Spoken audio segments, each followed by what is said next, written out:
Troy Buswell has repeatedly made no apology for his hardline stance on antisocial behaviour in state-funded public housing. But there are growing fears the spiralling number of evictions under the so-called three strikes policy is exacting a heavy toll on disadvantaged families. Tenancy advocates say families with children are being left homeless by a process they argue lacks fairness and is open to vindictive complaints. In a moment, we'll talk with the Housing Minister, Troy Buswell, but first, this look at the three strikes policy through the eyes of those in the firing line. I've been homeless all along, yep. Staying with friends, family, whoever would take me and the kids in. It was a bit hard because sometimes, it was late at night, like 10 o'clock when we were trying to find somewhere to stay with all our bags, the kids. Yeah.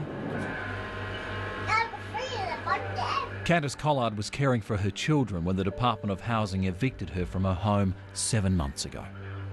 Yeah, I asked a friend if we could stay with her for a night in a shed, and me and the kids were in a shed for about a week before we came here. Here is a relative's home, another uncertain step in 7 months of homelessness, relying on the charity of friends and relatives to keep a roof over her head. I'm struggling as it is now to find, get us rehoused because nobody wants to listen. I mean, I've been to that many people and rang that many officers for refuge, and told me there's so many homeless people out there that we all can't be helped. Some of us have to do it hard, which is what I've been doing. So you've been left to fend for yourself? That's it. Fend for myself. I believe that there's a lot of other Aboriginal people out there that's in my situation right now, that they can't do anything about it. They're just packing up and just leaving without a fight. And this is my home and I deserve it and I want to stay here. You are now at risk of eviction. This is your last chance to save your tenancy. Wow, that's very comforting, isn't it? John Narrier is just 2 weeks from being evicted from the home he's lived in for 12 years. Hit with 3 strikes for what the Department of Housing described as disruptive behaviour, he says he's the target of unjustified complaints and an unjust process. He says he received 1 strike when he called the police after being assaulted in his own home. But as a result of me getting assaulted in my home, I still got hit with the first strike because I was in danger for my life. So I went and I rang the police, but I still got penalised by the Ministry of Housing. He claims he's been victimised by neighbours making repeated complaints against him, a situation that's left him living in fear. We're that frightened to make noise because the Ministry of Housing are going to send us a complaint. That's how frightening it is. It's very scary, knowing that your home is in jeopardy and you lose your home. What's your life supposed to be? They wonder why people fall and crash and burn, because they're taking their homes away from them. And they're just going to fail. That's what's going to happen. No one wants to live near a troublesome tenant, and the state government's hardline crackdown on disruptive behaviour is designed to make antisocial problems in public housing complexes like this simply disappear. But almost a year after it was introduced, there are serious concerns that the three strikes policy has made homelessness the penalty for even minor breaches or examples of bad behaviour. And critics argue that it's Aboriginal families who are being hardest hit, including children whose lives are being completely upended by the process of eviction. Well, what they don't understand is anybody can make a complaint against an Aboriginal person and you can get 3 strikes in one day. You can get 3 strikes in 1 hour and they're evicted. Where is the fairness, or where is what should I say? Where is this lucky Australia? Where is this lucky country?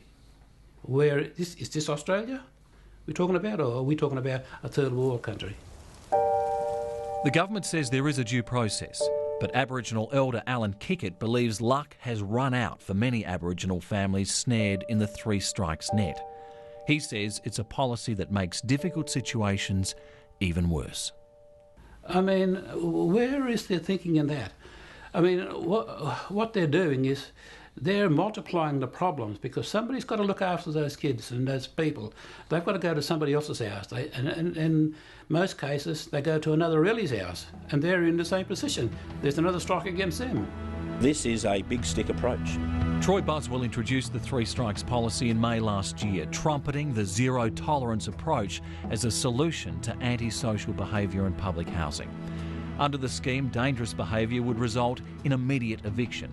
Serious breaches would get 1 warning and minor breaches would get 3 strikes.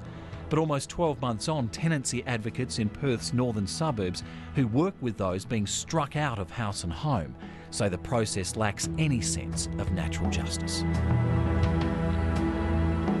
I do think that people are being unfairly targeted, and I think it's probably the Indigenous population and the maybe the African communities as well, mainly because they've all got big families, they might make noise, they live a little bit differently to what other people live.